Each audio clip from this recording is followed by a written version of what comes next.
Deep in the black silence of space, the mining ship Valkora drifted through a region few dared to enter. The crew of the Varkan Empire were not warriors or explorers, they were scavengers, searching for forgotten wrecks and lost technology. The stars outside were cold, and the air inside hummed with the low vibration of old engines. Then, something strange happened. The radio crackled, a sound so sharp that even the captain looked up. Static hissed for a moment, then a broken voice came through the channel. "Help us! Earth sends Deathworlders." Everyone froze. For a few seconds, there was only silence. Then the youngest officer, Sira, laughed nervously. "Deathworlders? That's just a human myth." But Captain Kiros didn't laugh. He stared at the signal tracker as it repeated the message again and again. "Help us! Earth sent its Deathworlders." The Varkan Empire had many stories about Earth, none of them comforting. Humans were known as survivors of the most dangerous planet ever found, a place where everything wanted to kill you. Storms, animals, even the air. They were strong, fast, and terrifyingly adaptable. But that was centuries ago. Humans had vanished from galactic space long ago. No one knew if Earth even existed anymore. Yet here was a signal, echoing from an empty quadrant that no ship had entered for hundreds of years. Kiros leaned forward. Location. The navigator checked the readings. Sector 19 Gamma. No known colonies. Just ruins from the old war. Kiros rubbed his chin. Plot a course. The crew protested at once. "Captain, that place is cursed," said Darrow, the engineer. "No ship comes back from that region." "Exactly," Kiros said with a thin smile. "That's why it's full of things worth finding." Greed beat fear that day. The Valkora turned its engines toward the dark sector. Hours passed as they crossed the border into the forbidden zone. The stars grew dimmer here, hidden by strange clouds of dust. The scanners picked up shapes, wreckage, old ships torn apart by something unknown. Sira stared at the screens. "Captain, these ships weren't destroyed by weapons. Look at the damage, it's like something ripped them open." Kiros leaned closer. "You're saying this was done by claws? Or something worse," she whispered as they moved deeper. The strange SOS signal became stronger. The words were clearer now, a man's voice, desperate and broken. "Help us! They're coming! Earth sent its Deathworlders." Then static again. Darrow swallowed hard. "Maybe we should leave. This sounds like a warning, not a call for help." Kiros didn't answer. His eyes were fixed on the holographic map. There was a planet ahead, dark and scarred, its surface cracked like broken glass. Around it floated the remains of a fleet, hundreds of ships, some alien, some unmistakably human. "We've found the source," Kiros said quietly. They approached the planet carefully. Sensors reported high radiation, unstable atmosphere, and unknown energy patterns. The ship's AI, Vexa, spoke in her calm synthetic voice. "Warning. Environmental hazard level. Extreme. Recommend abort mission." "Noted," Kiros replied. "Prepare the drop team." Sira looked at him in disbelief. "You're actually going down there?" "If there's one human alive," Kiros said, "they might be sitting on technology worth an empire." The drop shuttle detached from the Valkora, descending through black clouds and lightning that split the sky. The planet below looked dead, oceans of ash, fields of twisted metal, and silence everywhere. When they landed, their boots sank into soft gray dust. The air was thick and bitter, even through their helmets. "No life signs," said Darrow, scanning the area. "Only old battle wreckage." But then, a faint light blinked in the distance. A small bunker, half buried under debris. The signal was coming from there. The crew moved slowly, weapons ready. The bunker door was rusted but still sealed. Kiros placed his hand on it, feeling a slow pulse of power from inside. Someone's still alive. He forced the door open. The air that escaped was hot and metallic, smelling of burnt metal and old blood. Inside, a single light flickered weakly. At the center of the room sat a human, a man, bearded, wearing torn armor. His eyes opened slowly as they entered. "You shouldn't have come," he whispered. Kiros stepped forward. "You sent the SOS." The man nodded weakly. "Yes. But not for rescue. For warning." Sira frowned. "Warning about what?" The man's eyes were haunted. "They're still here. The ones Earth sent. The Deathworlders." The crew exchanged confused glances. "You mean humans?" Kiros asked. The man shook his head. "Not anymore." He tried to stand but fell to his knees. "They were created to survive the impossible. They fought the war. They won it. But something changed them. Something broke them. And now, they hunt anything that moves." Before Kiros could reply, the ship's AI came through their earpieces. "Captain, multiple motion readings detected around your position." Kiros froze. "How many?" "Unknown," said the AI. "They're fast. And they're closing in." The crew aimed their weapons at the entrance, fear gripping their hearts. The man, this survivor, looked up with hollow eyes. "It's too late. You heard the signal. Now they've heard you." The sound came next, low, heavy footsteps, circling the bunker. The crew's lights flicked toward the shadows, catching glimpses of movement, shapes too quick to identify. Then, from the darkness, two bright eyes stared through the open door, cold, golden, and far too human.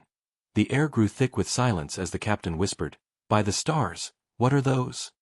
The man answered quietly, "They are what Earth sent." And then, the lights went out. The darkness inside the bunker was heavy and alive. Every breath echoed like thunder in the silence. The crew of the Valkora stood frozen, their eyes scanning the shadows where two golden lights had just glared back at them. For a heartbeat, nothing moved. Then came the sound, metal scraping against stone, slow and deliberate. "Lights on!" Captain Kiros barked, and beams of white light cut through the black. Dust swirled in the air. The doorway was empty. The eyes were gone. Only deep footprints remained in the ash outside, each one burned into the ground as if left by fire. The survivor, the human named Riley, struggled to his feet. "They're testing you," he whispered. "They don't attack right away. They study." Sira frowned. "Study what?" "Weakness." His voice cracked like dry wood. The captain ordered the engineer Darrow to seal the door. Heavy panels slid shut with a hiss. The crew could hear movement outside, circling, climbing. The sensors on Darrow's wrist device flashed red. "Captain," he said, voice shaking. "Whatever they are, they're fast. 5, no, 7 of them." The captain turned to Riley. "You said they're still here. What are they?" Riley sat against the wall, eyes distant. "Once, they were soldiers, humans like me. Earth made them for war. Deathworlders, they called them. Genetically built for the deadliest planets. No fear, no limits. But something happened here. The war changed them. They stopped taking orders. They stopped being human." He coughed hard, blood staining his chin. "Now they follow instincts only the void understands." The bunker shuddered as something massive slammed into the outer door. The crew jumped back. The noise came again, closer, harder. Sira's voice trembled. "They're trying to break in." Riley reached for a dusty console beside him, pressing a few buttons. Old holographic maps flickered to life, showing the planet's layout, burned cities, ruins, and a red zone pulsing beneath their feet. "This bunker sits above the old command core," he explained. "That's where it began. The transformation. They came from below, and they keep coming." "Then we need to leave," Kiros said. "Back to the ship." Riley shook his head. "You can't. Once they mark your heat, they follow it. Even into orbit." As if to prove his words, the comms on Kiros's wrist activated. It was Vexa, the ship's AI. "Captain, multiple contacts approaching from the surface. They're not showing on thermal scans, but they're climbing. Climbing. Up the canyon walls, toward orbit. Kiros's jaw tightened. How can they do that? Unknown, Vexa replied. Their movement defies biological limits. Another loud crash hit the door, bending the metal inward. Sparks showered the floor. The crew raised their weapons. Riley reached for a rifle still lying near the wall, a human weapon, old and dented, but still functional. You want to survive, he said, loading it. Then don't think. Don't hesitate. They smell fear. A sharp screech echoed through the vents. Darrow swung his flashlight upward just in time to see something crawling through the air ducts, fast, almost invisible. Above, he shouted. A clawed hand burst through the metal, pulling it apart like paper. A shape dropped into the room, a tall, skeletal figure, wrapped in armor that looked grown, not built. Its skin was gray, its eyes burning gold. It moved like liquid shadow. The crew fired plasma rounds, blue flashes lighting the dark. The creature shrieked, more sound than voice, then vanished into the walls. Smoke filled the bunker. Riley grabbed Syrah's arm. We can't fight them here. We need to move. Kiros nodded. There's a back exit? Through the tunnels, Riley said, limping forward. They lead to the lower outpost. The captain motioned the others to follow. As they left the bunker, the pounding on the door grew louder. Just before it gave way, Kiros looked back, and saw another pair of eyes staring at him through the crack. The door exploded inward as they ran into the tunnels. The passage was narrow and endless, lit only by their suit lamps. The air was damp and filled with the smell of rust. Riley moved slower now, pain in every step, but he kept talking. We were sent here to fight for the galaxy, to stop an enemy no one understood. But when the war ended, they feared us. They tried to erase us. They thought they succeeded. But they didn't, Syrah said quietly. Riley shook his head. No. The planet took us. Changed us. The strongest survived, the rest became something else.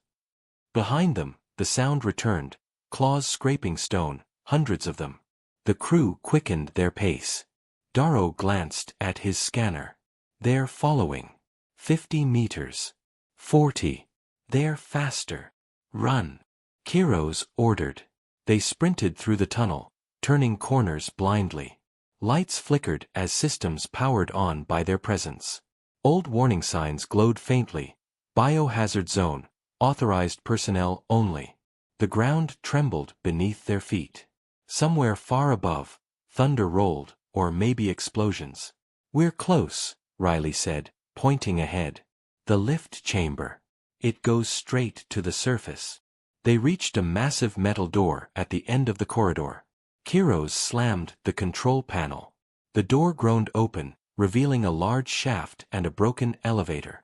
The tunnel behind them roared with the sound of pursuit. Climb. Kiros shouted. They started up the ladder, one by one. The noise grew louder. Halfway up, Syrah looked down, and screamed. A Deathworlder was crawling up the walls, using claws to dig into the steel, moving impossibly fast. Riley swung his rifle and fired. The creature fell, screaming, but more followed, dozens of them. The light above flickered. Vexa!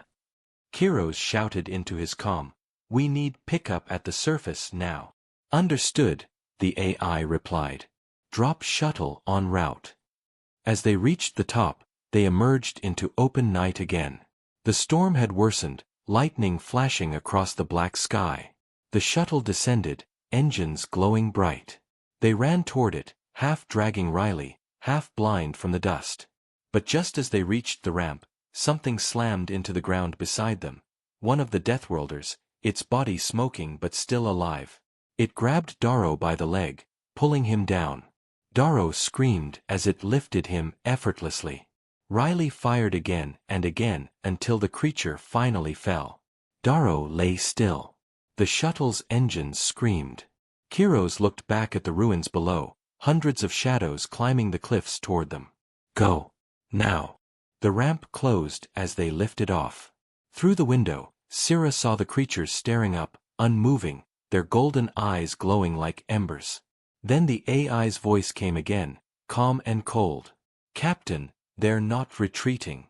They're tracking us." Kiros turned to Riley. "You said they follow heat." Riley nodded weakly. "Yes. And now they have yours." The ship rose into the storm as the first Deathworlder leapt, straight into the sky. The shuttle tore through the clouds, fire streaking across the sky as lightning flashed around it. Inside, chaos reigned. The crew gasped for air, hearts pounding, the roar of the engines nearly drowning out the storm. Captain Kiros kept one hand on the controls while his eyes flicked to the sensors. "They're still following," he said through gritted teeth. The screen showed impossible readings, multiple contacts moving upward at inhuman speed. "How?" Syrah asked, her voice breaking. "No creature can jump that high." Riley, sitting at the back with blood staining his armor, whispered, "They're not creatures. Not anymore." The shuttle shook violently as something struck its hull. A loud metallic scream filled the cabin. "They're on us!" Darrow yelled, firing his plasma rifle toward the ceiling. The hull dented inward, metal bending under unseen claws. The ship spun, alarms flashing red. "Hold on!" Kiros shouted. The engine screamed as he pushed the throttle to maximum. The shuttle burst through the upper atmosphere, leaving the burning world below. For a moment, there was peace. A silent void filled only with the hum of the ship and the heavy breathing of those inside. But then came the scraping sound again. Everyone froze. "Captain," Syrah whispered. "Something's outside the airlock." Kiros glanced at the external cameras. The feed flickered, static breaking through. Then, for one brief second, an image appeared, a human face, pale and expressionless, clinging to the ship's surface. Its eyes glowed gold. Its lips moved, though there was no sound. Then it was gone. Riley's voice was low and rough. "They can survive in space. They don't need air anymore." Darrow turned in shock. "That's impossible." "No," Riley said. "That's evolution. Earth forced it." He leaned back, staring at nothing. "You think Deathworlders were born monsters?" "No. We were made that way. Earth was dying. Our species was dying. So we changed. We adapted to survive anything: heat, cold, poison, radiation. But we lost something in the process. We lost the part that made us stop." Kiros looked at him carefully. "You mean they're human experiments?" Riley nodded. "The last generation of soldiers. They were supposed to protect humanity's colonies. But after the war, Earth feared what it created. They tried to destroy them. This planet was the battlefield where it happened." The ship's AI, Vexa, interrupted. "Captain, I'm detecting movement on the hull. Multiple life forms. I recommend evasive action." Kiros cursed under his breath. "Vexa, activate magnetic pulse sweep." A deep hum built inside the ship, and then a shockwave of blue light pulsed across the hull. The scraping stopped. Bodies floated away into the dark, some twitching, others still. But not all of them. A heavy thud sounded near the cargo bay. "They breached," Syrah shouted. Kiros drew his sidearm and motioned for the team to follow. They ran down the narrow corridor, lights flickering as the ship's power fluctuated. When they reached the bay, the door was open, torn open from the outside. Inside stood one of the Deathworlders. Its body was half metal, half flesh, its skin gray like old stone. Its face was almost human, but wrong, too symmetrical, too still. It looked at them without blinking. "We heard your call," it said in a voice that sounded like several people speaking at once. The crew froze. Riley stepped forward slowly, weapon ready. "You can talk." The creature tilted its head. "We remember speech. We remember war." Its gaze shifted to Riley. "You were one of us." The air grew thick. Riley's hands trembled. "I was human. I still am." Human, the creature repeated, almost like a taste. Earth is no longer human. Earth evolved. In a blur, it moved, faster than sight. Darrow fired, plasma hitting its chest. The Deathworlder staggered but didn't fall. It turned and backhanded Darrow across the room, slamming him into the wall with bone-cracking force. Kiros fired 3 rounds into its head. The creature screamed, a sound like metal tearing, and fell. But its golden eyes still glowed faintly, even as it lay motionless. "Seal the bay," Kiros ordered. The doors hissed shut. Everyone stood breathing hard, the silence heavy again. Riley knelt beside the corpse, his face pale. This one was part of Omega Squad. I knew him. Syrah stared in disbelief. You mean he was your teammate? Riley nodded slowly. We fought together. He saved my life once. He looked up at Kiros. You see now. These aren't monsters. They're soldiers. Abandoned by the world that made them. Kiros frowned. Then why attack us? Because to them, we're intruders, Riley said. They see anyone not from Earth as a threat. The AI's voice interrupted again. Captain, you need to see this. They returned to the control deck. The main screen showed a view of space behind them. Dozens, no, hundreds, of golden lights moved through the void, closing in formation. What in the stars? Syrah whispered. Kiros's hands tightened on the console. They're flying. Not flying, Vexa corrected. Leaping from orbit debris to orbit debris. Using gravitational slingshots. Their coordination is beyond biological possibility. Riley's eyes went wide. They're adapting faster than before. They're learning. The ship's power flickered. They're interfering with our systems, Darrow said. We're losing navigation. Kiros thought fast. Vexa, prepare the jump drive. Unable, said the AI. Energy fluctuations in the hypercore. Instability detected. Then find a planet, any planet, we can land on, Kiros snapped. The AI scanned quickly. There's one nearby. Unstable surface, but breathable atmosphere. Take us there. The ship lurched as engines roared to full power. Outside, the Deathworlders followed like shadows, gliding through space, glowing gold against the darkness. As the ship entered the planet's gravity, flames trailed behind it. Hold on! Kiros shouted. They hit the atmosphere hard, the hull rattling, alarms blaring. The Deathworlders didn't slow, they dove after them. Riley looked out the window, eyes wide. They're coming down with us. The planet's surface rushed up beneath them, a wasteland of red rock and broken towers. The ship smashed into the ground, metal screaming, fire bursting across the horizon. For a long time, there was only smoke and silence. Then movement. Syrah coughed, dragging herself from the wreckage. Kiros groaned, holding his shoulder. Darrow was alive but bleeding. Riley stumbled out last, clutching his rifle. Above them, through the smoke, dark figures landed one by one, their eyes burning through the haze. Kiros looked around at his crew, then at Riley. What do we do now? Riley raised his weapon, his voice cold and steady. Now we fight. The wind howled through the ruins as the Deathworlders began to move, silent and precise, like predators closing in on prey. The crash had left the land scarred for miles. Smoke curled into the blood-red sky as flames licked the broken hull of the Valkora. The crew staggered out, coughing through the dust, their suits torn and armor cracked. The ground beneath them was dry and sharp like glass, filled with the remains of a city long dead. Captain Kiros wiped the blood from his face and scanned the horizon. Everyone alive, he shouted. Syrah limped from the wreckage, clutching her side. Barely.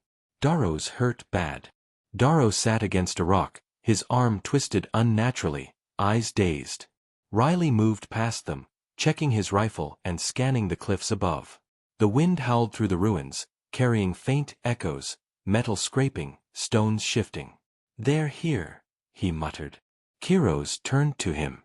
We can't stay. We need cover.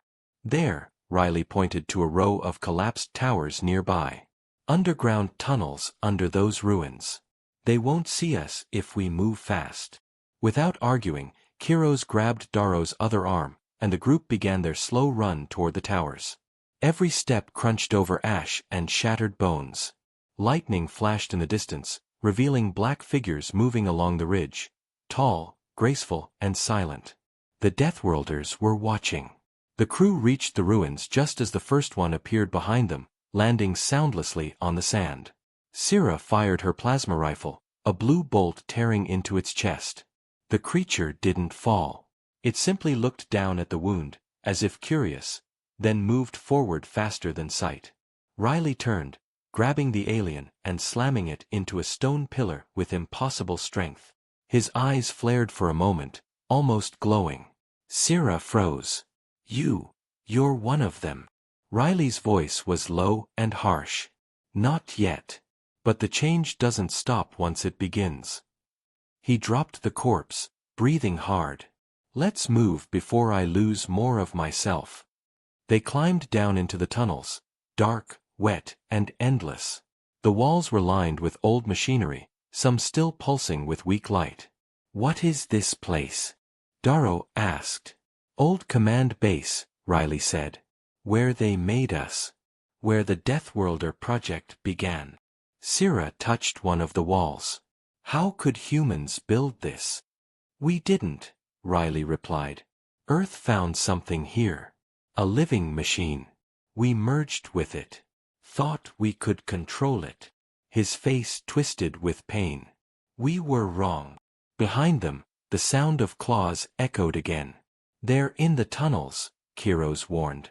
Riley led them through narrow passages, his steps sure like someone who'd walked these halls before. The central chamber should have an exit lift, he said. If the power still works. As they moved deeper, strange symbols appeared on the walls, glowing red marks that pulsed faintly like veins. These weren't here before, Riley whispered. The hive's spreading. Hive? Syrah asked. What hive? Riley didn't answer. The air grew thick and warm, humming with a faint vibration. The tunnel opened into a massive chamber filled with pods, hundreds of them, each containing a figure suspended in dark fluid. Kiros's eyes widened. Are those humans? Not anymore, Riley said quietly. The next generation. Perfected Deathworlders. The hive keeps them sleeping until it needs them. You mean it's growing more of those things? Syrah said. Riley nodded grimly. It doesn't stop. It wants more soldiers. More hosts. Suddenly, one of the pods hissed open, releasing steam. The figure inside twitched, then opened its eyes. Glowing gold. Move. Riley shouted, firing a burst of plasma into the pod. The creature fell, shrieking, but more pods began to stir. The chamber lights turned red. They're waking up. Daro yelled. The crew ran toward the exit at the far end, but a blast of air threw them back.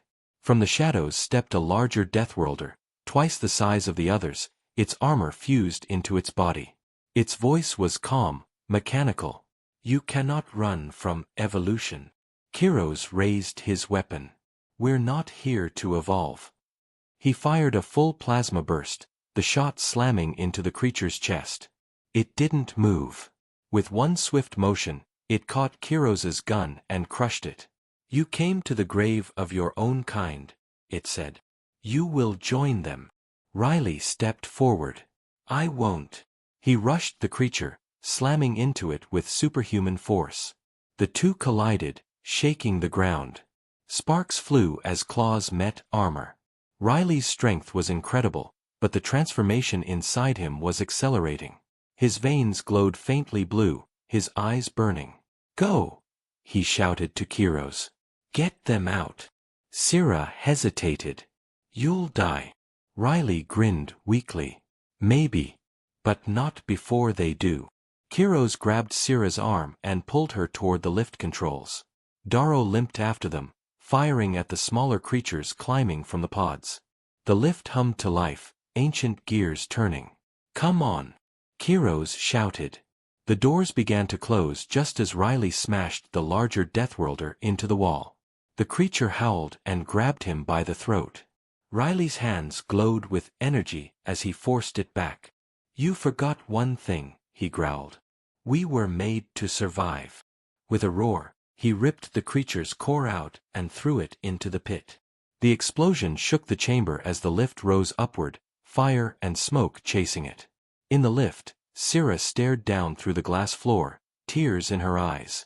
"He saved us." Kiros didn't answer. He watched the flames below as the chamber collapsed. Then the AI's voice came through his comm, static-filled but clear. "Captain, the Deathworlders are retreating." "Retreating?" Kiros asked. "Why?" "Unknown," Vexa said. "But a new signal is broadcasting from below." Kiros's blood ran cold. "From Riley." "Negative," Vexa replied. "It matches the original SOS." The crew exchanged uneasy looks. "Help us," the transmission whispered through the static. "Earth sent its Deathworlders." Kiros looked out at the burning horizon as the lift reached the surface. "It's not over," he said quietly. The wind howled again, carrying the faint echo of distant voices, human, but not human. Somewhere below, in the ashes of the hive, something stirred. The wind howled across the barren plains as the lift reached the surface. The sky above was dark, lit only by the burning wreck of the Valkora in the distance. Captain Kiros stepped out first, his boots sinking into the ash-covered ground. His mind was still reeling from what had happened below. Riley was gone, or maybe worse than gone, and the Deathworlders had retreated into the shadows. That silence felt wrong. Too calm. Syrah helped Darrow limp out of the lift, his face pale and blood running down his sleeve.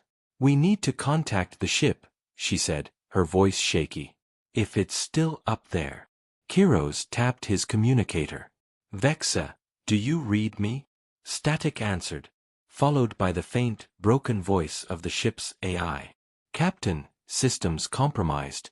Intruders, on board." Kiros froze. "Repeat that, Vexa."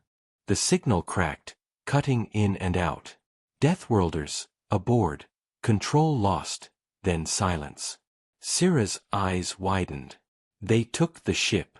Darrow groaned. "If they control the Valkora, we're stranded." Kiros clenched his jaw.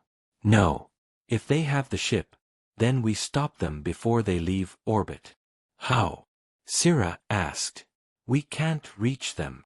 "We will," Kiros said, pointing toward the mountain range in the distance. "Old Earth tech bases are scattered across this planet. Riley mentioned them. We find one with a signal relay, we take back control." The journey was slow and brutal. The landscape stretched endlessly, black rock, twisted metal, and broken towers half buried in the dust. They walked for hours, the air thick and heavy, each step echoing like a whisper of death. Darrow's strength was fading fast. "Captain," Syrah said softly, "he won't make it much longer." "He'll make it," Kiros said, though he wasn't sure he believed it. As the sun set, turning the sky blood-red, they reached a canyon filled with ancient structures carved into the stone. The walls glowed faintly, symbols pulsing like veins. Syrah stared in awe. "This place is alive." Kiros nodded grimly. "That's what worries me." Inside, the air was colder. They found a control room filled with old screens, dead wires hanging from the ceiling. Kiros brushed dust off a console. "See if you can power it." Syrah worked quickly, reconnecting circuits. The room flickered to life. On the main screen appeared a map of the planet, with one blinking mark in orbit, the Valkora. "There," Kiros said. "They're preparing for launch." But then another signal appeared beneath the map, a glowing red symbol at the planet's core. "What's that?" Syrah asked. Vexa's voice suddenly came through the speakers, but it didn't sound like her. The tone was off, layered with something deeper, something alive. "Captain Kiros," it said slowly, "why do you run?" Syrah's hands froze on the console. That's not Vexa. You entered our world, the voice continued. You woke the hive. The human called Riley tried to fight it, but now he serves. Kiros's blood went cold. Riley. The screen flickered, and an image appeared, a human figure surrounded by shadow, eyes glowing with faint blue light. His face was calm, too calm. Captain, he said softly, you shouldn't have come back. Syrah whispered. That's not him, is it? It's the hive using his voice, Kiros said, but doubt crept into his mind. Riley smiled faintly. You can't stop us now. The Deathworlders have a purpose again. We will spread beyond this world. We will make every planet strong. The screen went black. A tremor shook the ground beneath them. We have to move, Kiros said. They ran toward the exit, but the walls began to shift, metal groaning as if the entire structure were alive. It's the hive. Syrah shouted. The floor cracked open, and from the fissures rose humanoid shapes of twisted steel and bone. Deathworlders, half-formed, emerging from the walls themselves. Kiros fired his weapon, the plasma rounds burning through them, but more came, crawling from the ceiling and floor. Up there. Darrow pointed to a staircase leading to the surface. They ran, firing as they moved. One of the creatures lunged at Syrah, dragging her down.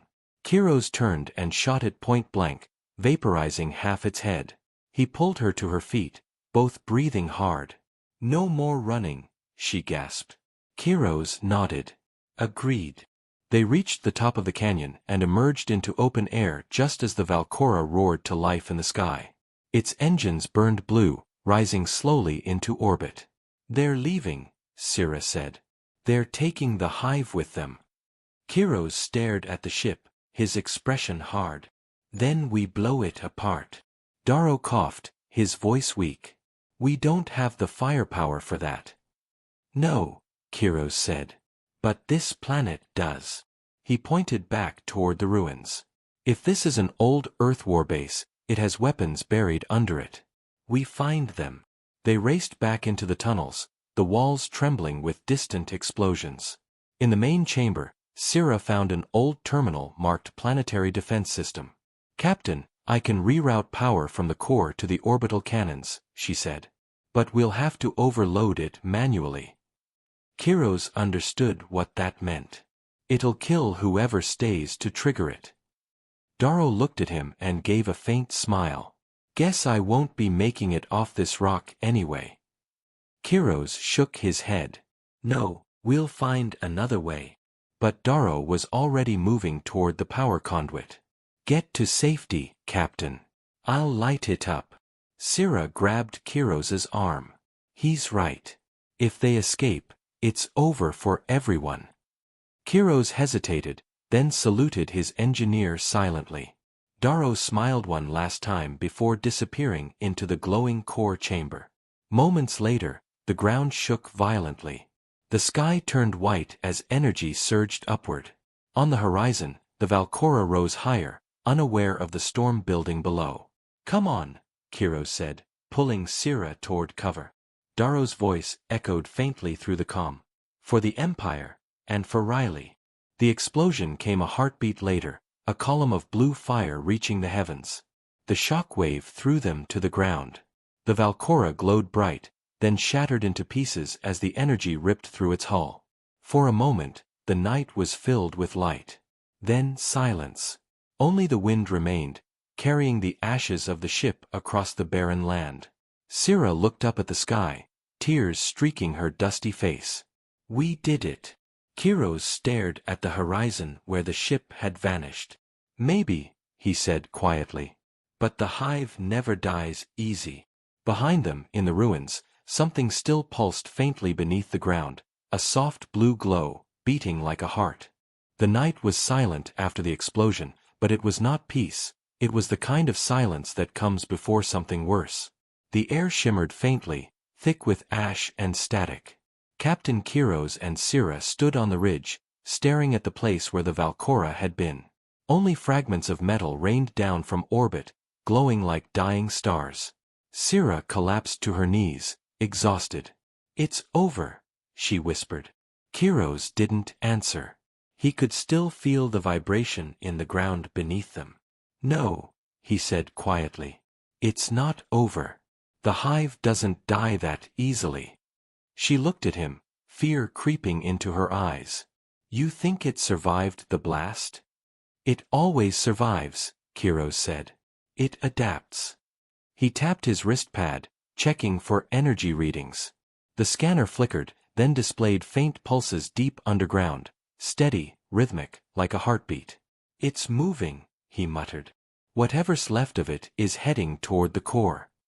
Syrah forced herself to stand. "Then we go after it." "No," Kiros said firmly. "You're injured. We need to regroup, find shelter, send a distress call." "We can't just wait," she shouted. "If it reaches the core, it might spread again." Kiros clenched his jaw. She was right. Waiting would mean death. He glanced at the ruins behind them, the same tunnels they'd barely escaped. "We go together," he said. "But if I tell you to run, you run." They re-entered the ruins, this time following the tremors toward the planet's core. The deeper they went, the stranger everything became. The metal walls were no longer cold and dead, they pulsed faintly, glowing veins spreading across their surfaces. The hive was merging with the planet itself. "It's using the old systems to grow," Syrah said, studying the walls.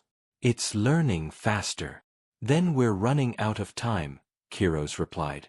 They reached a massive chamber filled with cables and molten conduits. At its center stood a large crystal structure, glowing with blue light. It was beautiful and terrifying at the same time, like a living engine. Inside the crystal, a shadow moved. Then a familiar voice echoed. "You can't destroy what you've already become part of, Captain." Kiros froze. The voice was Riley's. The crystal surface shimmered, and his figure appeared within it, surrounded by light. "Riley!" Syrah whispered.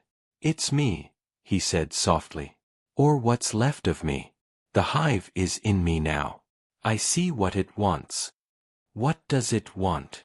Kiros demanded. Riley's eyes glowed faintly. "Survival. It was born from Earth's death.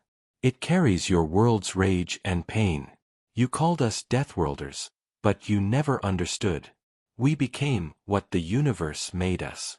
"You're not human anymore," Kiros said coldly. Riley smiled sadly. "Neither are you. Not after what you did to win your wars." His gaze softened.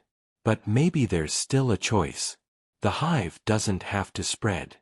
It can sleep." "Sleep?" Syrah asked. "You mean, control it?" "Contain it," Riley said. "It can rest in the core, feeding on the planet's energy, but it needs a mind to keep it stable." Kiros frowned. "A mind? You mean a sacrifice?" Riley nodded. "Someone has to stay connected to it. Forever."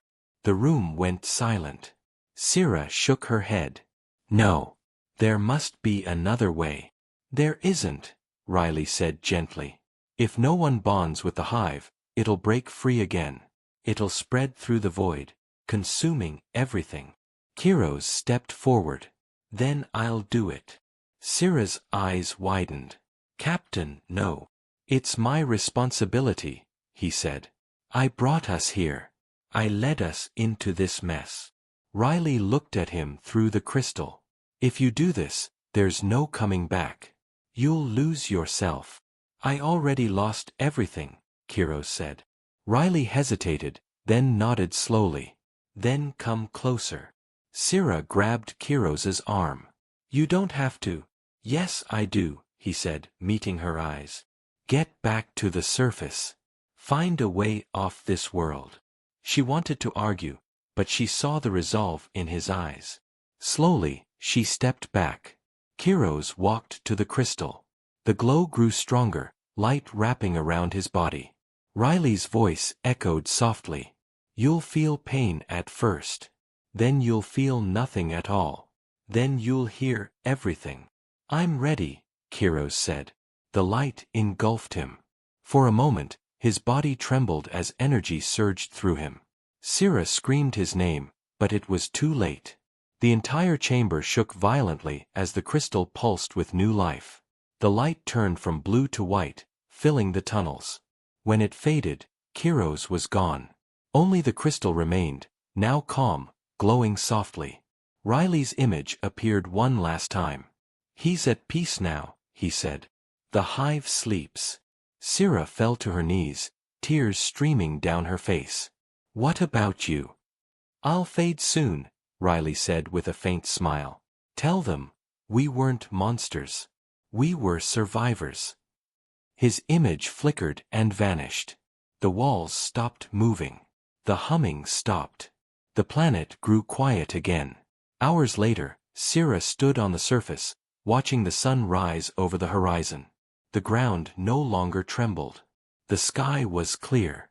The hive was contained, but at a cost. She turned on her communicator. "This is Lieutenant Sira of the Valcora. Captain Kiros is gone. The threat is contained. Requesting extraction." Static answered, then a faint signal responded. "Copy that, Lieutenant. We're on our way." She exhaled slowly, relief and sorrow mixing in her chest. Behind her, the mountain glowed faintly with blue light, pulsing like a sleeping heart. She whispered to herself, "Rest now, Captain. You saved us all." But deep below, in the crystal chamber, something stirred, a whisper of thought, not human, not hive, but something new. A balance between two worlds. And far above, in the void of space, fragments of the Valcora drifted silently, carrying faint traces of blue energy that shimmered like tiny stars. The hive might be sleeping, but the universe had just begun to dream again. The extraction ship descended through the morning haze, its engines echoing across the wasteland. Lieutenant Sira stood on the ridge, shielding her eyes from the light. It had been 2 days since Kiros sacrificed himself to seal the hive. 2 long, quiet days filled with the hum of the sleeping planet. The ground had stopped trembling, and the air no longer buzzed with static. Still, she felt it, something deep beneath, still alive, still watching. The ship landed with a low hiss, dust swirling around it. The door opened, and Commander Jalen stepped out, his armor shining in the dull sunlight. "Lieutenant Sira," he said sharply. "Report." Sira saluted, her voice steady but heavy. "Hive contained. Captain Kiros initiated core link to stabilize it." "He's gone, sir." Jalen's expression hardened. "Gone." He merged with the hive. "Voluntarily," she said. "It was the only way." The commander glanced toward the mountains, where faint blue light pulsed through the stone. "So the stories were true," he murmured. "Earth's Deathworlders, they weren't just survivors. They were something else entirely." Sira frowned. "Sir." "Never mind," he said quickly. "We'll recover what we can. Then this planet is off limits." As the crew began scanning the area, Sira wandered a few steps away, staring at the faint glow on the horizon. She remembered Kiros's last words, "Find a way off this world." But now that help had arrived, she wasn't sure she wanted to leave. Part of her felt drawn to that light, to the silent heartbeat beneath her feet. That night, the crew set up a temporary base near the ruins. Scanners mapped the tunnels, confirming no more movement from the hive. But the readings were strange, energy levels rising and falling like a pulse. "It's stable," said one of the technicians, "but alive. Like it's breathing." Jalen looked uneasy. "We'll mark it sealed and move on. The less we disturb it, the better." Sira sat near the edge of the camp, gazing at the stars. Among them floated the fragments of the Valcora, glowing faintly. She whispered, "Rest, Captain." But even as she said it, she felt a vibration through the ground. A faint whisper brushed her mind. "Sira." She froze. It was his voice, Kiros's voice, soft, distant, echoing in her thoughts. She looked around, heart racing.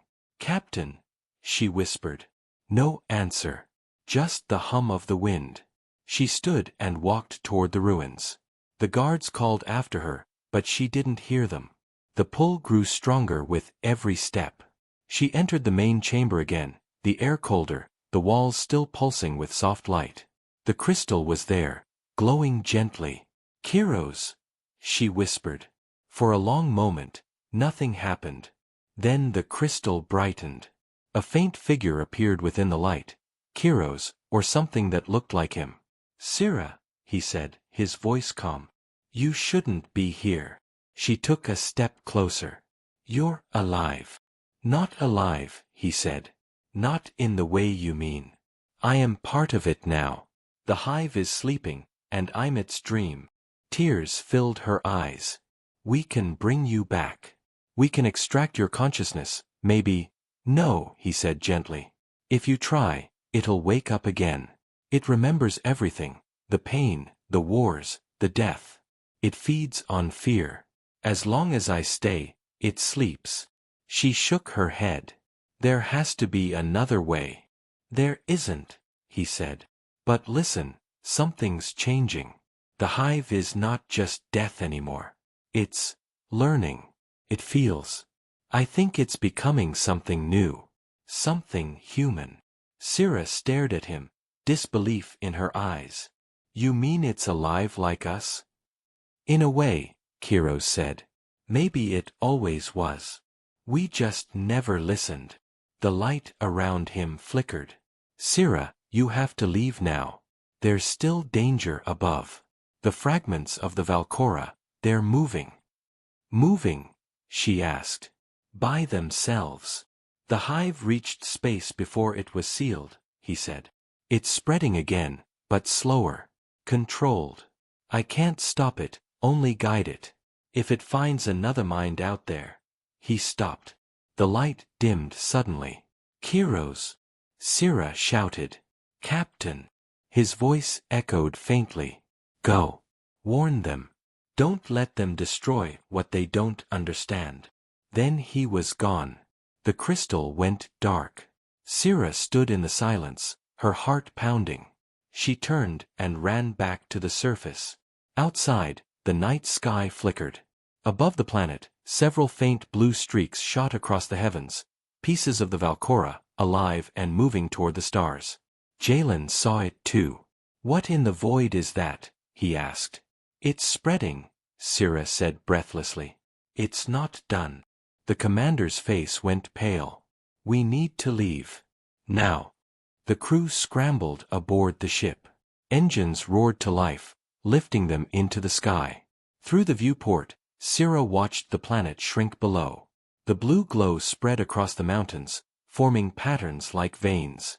"It's beautiful," she whispered. Jalen shook his head. "It's a curse." "Maybe," she said quietly. "Or maybe it's evolution." Hours later, as their ship entered orbit, they passed through the debris field of the Valkora. Among the floating wreckage, strange metallic growths pulsed faintly. One of the engineers gasped. "Those aren't just fragments, they're forming something." The pieces were moving together, slowly merging, shaping themselves into a new structure, a vessel, sleek and organic, glowing blue like the hive. "Sir," Sira said, eyes wide. "It's rebuilding." The commander gave the order. "Get us out of here, now." The ship jumped to hyperspace, leaving the system behind. But Sira couldn't look away from the viewing screen until the stars stretched and vanished. Days later, she sat alone in her quarters, recording her final report. Captain Kiros is gone. The hive remains dormant on the surface, but fragments have reached space. They appear to be reconstructing. It's not spreading mindlessly, it's creating. I believe the hive has evolved beyond control. She paused, staring at the blinking cursor. If anyone finds this, remember, Earth's Deathworlders were not destroyers. They were survivors. And now, something greater carries their will forward. She ended the recording, closing her eyes. Outside her window, space shimmered with faint blue light, as if stars themselves were waking up. Somewhere, deep in the void, the new hive stirred, a fusion of human will and alien instinct, no longer bound by fear or death. It remembered pain, yes, but it also remembered sacrifice, courage, and hope. And in that endless silence, a new voice rose from the darkness, whispering across the stars. We are awake.